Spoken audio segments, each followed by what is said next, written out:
there guys, this is Malorian, and this will be a Malorian Spotlight. I haven't really done one for a little while, and this one here will be for SoCalGaming. He's really brand new to the YouTube Battle Reporter scene. This will be his very first Battle Report, and it's going to be his Empire up against some Dark Elves. Now, what we do here in the Malorian Spotlight is we go through, and first of all, we'll watch the Battle Report from the channel, and then I'll kind of cover what I thought about the list, what I thought about deployment, and what I thought about how he actually played the game. So we're going to jump into that now. We'll watch the video, and we'll be right back. Alright guys, so this is Bruce from SoCalGaming doing the first battle report ever on SoCalGaming. It's 2,000 points, Empire versus Dark Elves. So this isn't the first time I've actually done the audio for this. This is my third time. The first time I did everything, was just about to post up to YouTube, when my computer crashed. And I didn't save any of it. Just think about how annoying and frustrating that is right now. So, the first time the audio was bad, and now it's this time. So, hopefully this will be my third and final time making this battle report. But let's see how it goes. Alright, so here's my army. The Hellblaster, a Hurricanum, 3 Demigryphs, full command, banner of movement. Got a great cannon. Got my steam tank, which I love, with a Hawkwind long rifle. 46 halberdiers. In that unit is a level 4 of fire, a BSV with a 1-up rerollable save, a witch hunter with the crown of command and the sword of striking, and a warrior priest with Van Horseman Speculum. Also, detachments of 11 handgunners. And the Dark Elves. Sorry about the blurry picture. 5 Shades, 5 Dark Riders, 10 Dread Spears, a Hydra, some Warlocks on steeds, a Bolt Thrower, 20 Corsairs with repeater crossbows, 10 Executioners, and in the very, very left-hand corner, 5 Cold One Knights. Then there's the Charybdis, 5 Dark Riders, and Morathi. Morathi is going to be annoying this entire game.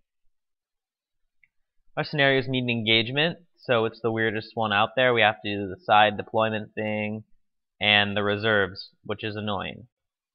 I got Cascadian Fire Cloak, Burning Head, Piercing Bolts of Burning, and Flamestorm, but none of them will be used the entire game. On the other hand, the Dark Elves spells will be used very, very often. Word of Pain, Blade Wind, Soul Stealer, and Black Horror.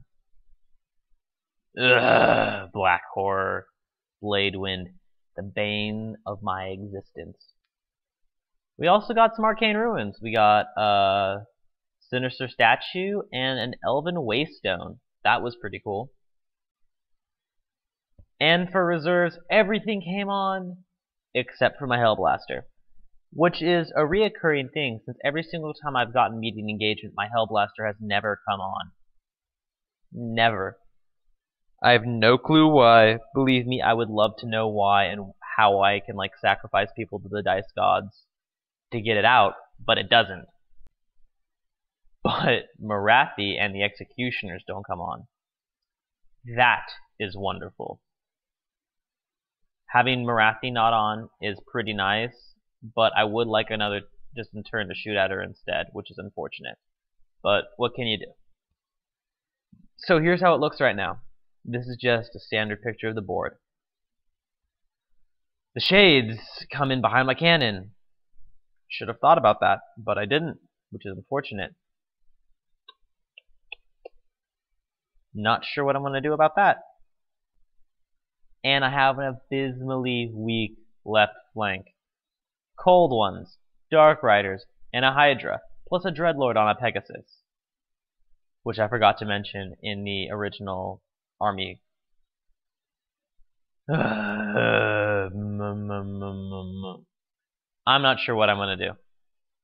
those demigryphs can take a charge from the Dark Riders, but against the cold ones, that's going to be bad news. And the right flank I find is pretty manageable. Not too big of a deal, you know. I mean, there are the warlocks over there, but I should be good. And so it's my turn. Movement. As you can see, the demigryphs and the steam tank move up, and my castle block stays where it is. This is after vanguarding. You can see that the Dark Riders vanguarded.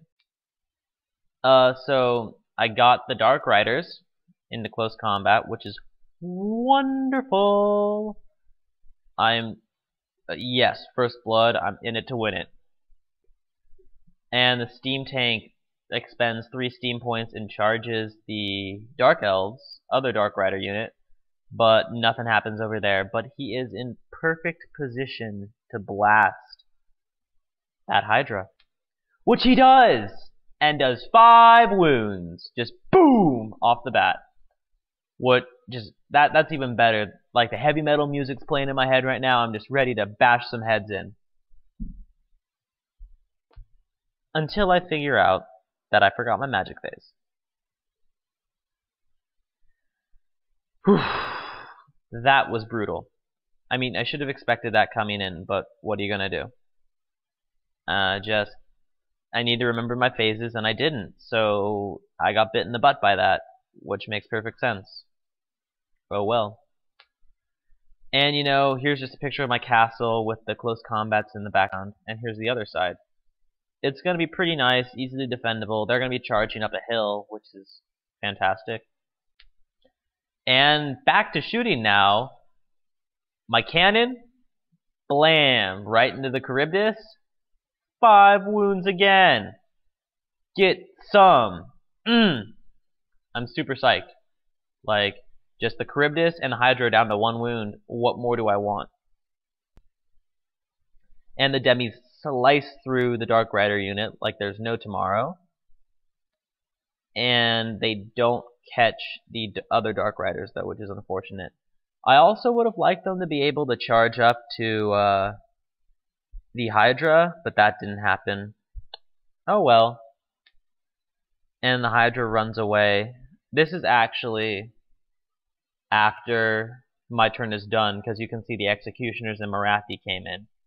But we're not going to focus on that right now. And then this is a picture after shooting on my side. And now here that comes the big pain. 6 power dice. Cast Black Horror and just is going to destroy some people. Destroy some handgunners. Now into shooting. Bolt Thrower is going to fire at my steam tank. But thank God it only misfires. So, pretty content over here. The Bolt Thrower is out of commission for this turn. And that's it. Handgunners die to that guy because he's insane. He charged. And the Shades attack my Great Cannon. And they've already done a wound there. But what are you going to do? And here come the Dark Elves. Alright. These guys are just maneuvering around my steam tank after shenanigans has happened. And Marathi is coming up and being scary. More Blade Wind, which is nasty as per usual. And just look at that. Just look at all of those dead halberdiers. That's really going to bite me in the butt. Like, I'm glad I have magic resistance because of my Witch Hunter, but if I didn't, it would have been a lot worse. There's some pain to those guys. And the Hellblaster still didn't come on. Just more death from warlocks and so on and so forth, which is brutal. And my cannon's staying alive. And kicks away the elves. This is his turn too now. So this is pretty interesting. I'm quite happy with my guys over there. And my steam tank. Now it's my turn. Believe me, guys, I'm gonna get better at this whole battle report thing. And the Dark Riders run away. My halberdiers charge into the Corsairs, and I get double what my opponent will. That is always fantastic. And I got off Hammer of Sigmar and Shield of Faith. Especially against elves, this is going to be a huge help. They're low strength, and they're low toughness. I'm just going to be going gangbusters on this unit. The Hellblaster finally comes on turn 3, which is fantastic. And Marathi got some wounds on her, which is even better. And the handgunners blast the Charybdis. And it dies. The end there. Nothing too big. And the Great Cannon sinks the Hydra. All of those things are fantastic. It looks like it's going my way right now, but I'm really, really worried about that unit of Halberdiers. It's getting really low on guys. And the Dreadlord finally wraps up my handgunners finally, so that's scary. And we do some wounds to the Corsairs, they do some wounds to us, but they break on an 11. That makes me super happy, because that means I'm going to overrun into the Warlocks now and just wreck house. Which they do.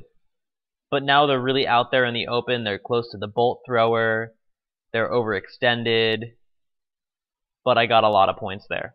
Actually, I didn't really get a lot of points, but I got points. And I think it was worth it, but we'll see. Fast Cav get blown up, Shades charge the Hellblaster.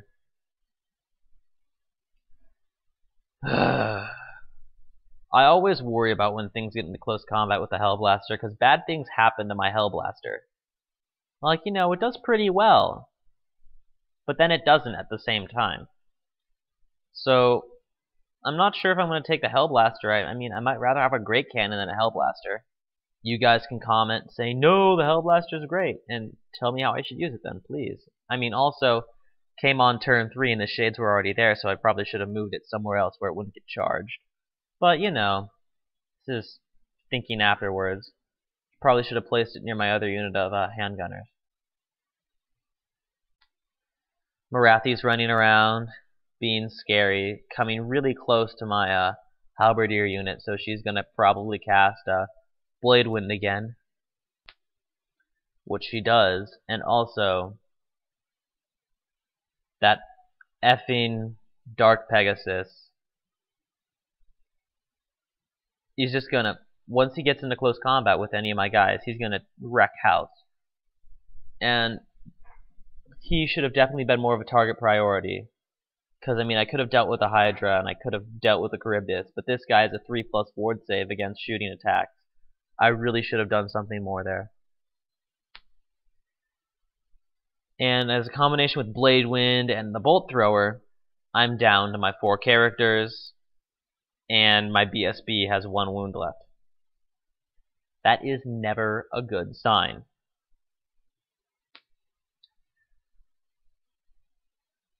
And it happens. The Cold Ones get into close combat with my Huracanum. The Huracanum's down. I also probably should have advanced my Halberdiers with the Huracanum, which would have been a lot smarter idea, but I didn't, which is unfortunate. Live and let learn, guys, though. Effing Cold Ones. And the Hellblaster gets taken down by 3 Shades. So the Shades are in a really good position right now. And my castle's been broken because my Halberdiers have left. So let's see how that goes. My last stand over here. I figured I might as well pop out my Warrior Priest so that when the jerk on the Pegasus comes around, I then Horseman Speculum challenge him. Hopefully that works out, but I doubt it. It's just kind of like a Hail Mary kind of thing. tank moves up, trying to help out, and Marathi gets hit with my Witch Hunter, and I try and snipe Marathi and get her down, but I don't, which is unfortunate. My handgunners shoot at one Dread Spear and take him down, but those guys are going to get charged in the very near future. And just, I crumble to assault. The Warrior Priest is still there, but I no longer have my BSB, I no longer have my Wizard, I only have my Witch Hunter left. And my Warrior Priest saw the entire thing, and yeah, in reality he turned his back to him, but still, it's not a pretty looking thing. There's a full unit of Executioners, Marathi's still alive with 1 wound, I'm not sure what I'm going to do. So my turn, I just say, Hail Mary, let's do it. I need double 6s to charge Marathi. And the steam tank is still trucking, not doing anything. But I don't make it, the steam tank tries to help out, doesn't, and so I end up with 3 models left on the field. Alright, so first things first, I lost this in the deployment phase. I did not deploy correctly. I did not cover my rear, which is unfortunate, but that happens in certain games. The Demigriffs did really well, but I overextended them. The steam tank was wonderful at making those guys run circles around and take it until turn 3 to attack my main block of guys. I'm definitely going to keep a Witch Hunter in my list and keep him with my big block of Halberdiers because Magic Resistance 2 and Immune to Fear is really nice. The BSB build is pretty fantastic too. But I'm definitely going to switch from Fire to Life because Life is a much more effective lore in my opinion. Just in general because of Dwellers and Life Bloom and just all that wonderful stuff. Now, he had a great fast cav army, and I've never played against a fast cav Dark Elves before. I've always played against, you know, the 2 big blocks with the Cauldron of Blood. And it was refreshing to see that, but I need to change my playstyle to suit that. So, I should probably castle back more and use the Hurricane more effectively. The steam tank was nice. I'm probably going to switch out the 2 units of handgunners just for another unit of halberdiers. I'd rather have more bodies than shooting in that instance. I'm not sure how you guys feel about that, but having like a 20-man halberdier detachment countercharge another unit would be really fantastic because I get combat res for that. I'm not sure how you guys feel about all this, so please shoot me a comment about it, like what I should have done, how I could do it better next time, any tips on making a battle report. I know that there have been some great videos out there and I've watched them, but, you know, also remember that this is the first battle report and I promise they'll get better in quality in the future. Alright, this is Bruce from SoCalGaming. I'm out of here. So there you have it. There is the battle report, and now I'm going to kind of do my part. I'm going to be talking about what I thought about the list, what I thought about the way he deployed, the way he played the game, and then also because he asked for it, I'm going to be talking about how I actually think he's doing as making a battle report and some tips he can kind of go forward with. So the first thing is the actual list. Most of the list is pretty solid. It's pretty much standard stuff. Really one of the first things that kind of like stood out to me is he had his level 4 there, right, with fire. And I was like, fire? I don't know. I mean, Once Bitten really thought he liked it for a while, but really the big thing there is that it can be really good against elves. And it just turned out, hey, he's up against elves. One of the kind of problems with the list, though, is that he didn't really have him in a bunker in the back. I guess that's kind of more of deployment, but there also wasn't really a dedicated bunker unit. So that's kind of, you know, what the army makeup is. The next thing is here is kind of talking about more about the actual Witch Hunter. We had the 1 crown command to make the unit stubborn, and they also had the Sword of Striking. Now, Sword of Striking, that can totally make sense on this kind of assassin-y guy, but I don't know if I'd want the Crown of Command there. Normally, whenever you're going to be fighting your battles, he's going to be one jumping out, trying to get the lucky blow against the enemy, and he's really in a lot of danger, so you don't really want him to be the one that's going to be having that steadfast crown. You normally want on somebody else that's going to be more defensive, and probably with this, it'd be on the warrior priest, right? The warrior priest can take a little bit more defensive gear, and then he can have that stubbornness to really keep everything there. Another thing that kind of raised an eyebrow was the whole thing where you took handgunners. But then again, in a meta where right now elves are very popular, or demon princes, they can really do their worth, right? They can be making sure to be shooting down those guys as they're running around. They can try and shoot that demon prince just to take off the charm shield, and really that part isn't that bad. So I think really the big thing I look at overall is, as far as the list goes, is making sure that you have a bunker for them to come back to. That's really the real thing that's missing, so that you can really stay safe. Now, the next thing to talk about, which he already kind of talked about himself in his own video, was the deployment mistakes. And really, when you have a board and you set yourself up here, you have this whole area that's open behind you. And really, in this situation, he was the one that outranged his opponent. His opponent has a very fast army that's going to be running around, and what you really need to do in that situation is castle. Come right back to that backboard edge, set up your line, and say, all right, come on, bring it on. I'm going to shoot you down as you come, and then you can always have the demigryphs off on one side to really give that threat. And unfortunately, it was like the main line was there, and the demigryphs were way off, having to fight for themselves. So that was definitely a bit of a mistake there. Again, we can talk about how with deployment he didn't really have a bunker. Even without a bunker unit, he still has one of those detachments. So one of those detachments could have been farther back. Sure, they're not maybe getting good shots with their handguns, but at least they're protecting that caster, so in case somebody charges in, they're not just going to kill you level 4 and get rid of all your magic. Now going to how he kind of really played the game. And I think the first thing I want to talk about is the magic. Now, like I said, Lore of Fire is usually pretty bad, but when you have these elves running around, it can be perfect. So the big thing I don't understand why he didn't take was the Fireball spell. It's a signature one, and he just didn't take it. And it just seems to me, in this case, I just be like, all right, that unit, it's your turn. 6 dice super fireball. Okay, your turn. 6 dice super fireball. And I'm just going to be cranking on these guys, right?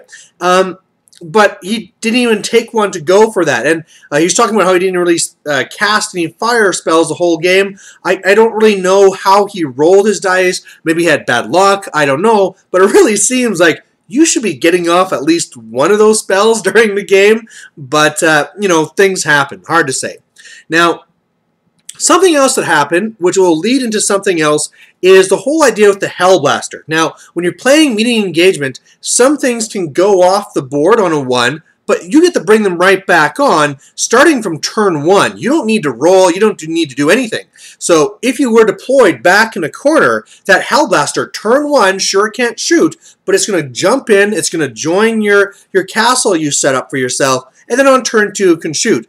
In this one here, he must have been rolling for it, and then even placed it somewhere where the shades could charge. So definitely kind of a big mistake there, but I think with that, there's also some rule mistakes during the game. So there's that one. There's also the one where it looked like units were fleeing from the steam tank, and you can't do that. If the steam tank's coming at you, you cannot do a flee reaction. Another one is the bolt thrower was going to be shooting, and it got a misfire. And bolt throwers, they don't misfire. They just roll a dice on their ballistic skill to see whether they hit or not. Another one there, too, is when the demigryphs did actually get a charge off, it looked like they should be overrunning into the unit behind it, and then all of a sudden, after the overrun, the unit kind of moved away. So I don't know if he actually had them fleeing again, but yes, it was a little bit difficult to kind of tell there. Otherwise, something else that kind of seemed kind of weird too is it seemed like all the characters were fighting, and then all of a sudden the warrior priest was fleeing by himself. But when you kill a unit, those characters are still together. They don't automatically just separate apart. Those 4 characters will be one unit. So if they kill all the characters, except for, say, like the witch hunter and the warrior priest, you don't roll separately. They'll just be one unit. They'll be steadfast or stubborn because of the stubborn crown, and they all would have stayed. So again, maybe I didn't just catch that right, but that's what it seemed happened to me. Really, that's the biggest thing I want to say. The steam tank could have been a huge asset. Really, you were talking about how it was hard to go for the Pegasus with a 3+ ward versus shooting. And really, I think overall, though, you did the right thing. You shot the cannons at the monsters, get those points, because really, when you shoot at those guys, you could just be easy throwing it away. And so one of the things you can do is that if those guys ever want to be effective, they have to get to you. So you just wait, and you just wait, and you just wait, and you make sure you got your Demigryphs facing those Pegasuses, saying, you know, if you want to come at me, you probably have to set up yourself in a position where I can charge you. Otherwise, you're spending lots of turns getting around. And really, once the cannons are done dealing with the monsters, okay, now go for those shots on the characters, right? 2/3 of the time will just be saved, but hey, 1/3 of the time, you're just going to crank them in the face and they're going to die. So that's pretty big.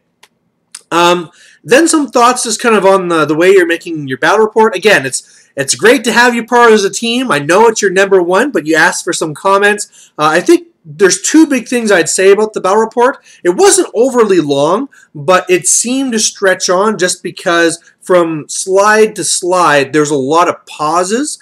And that pace, it's really just the pacing. You could have really kept on going. And even though it was only 20 minutes, which is a really good size, you know, that could have brought it back down to 15 or so, and it would have been a nice, good, fast-paced battle report.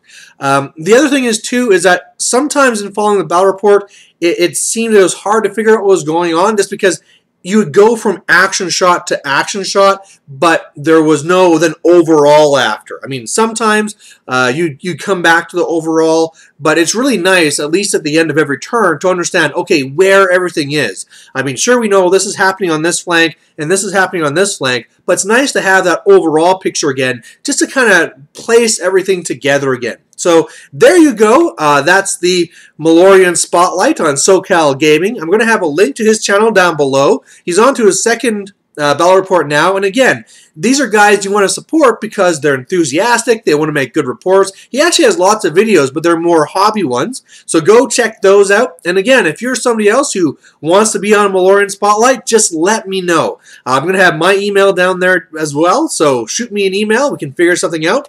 And we'll catch you next time. Bye.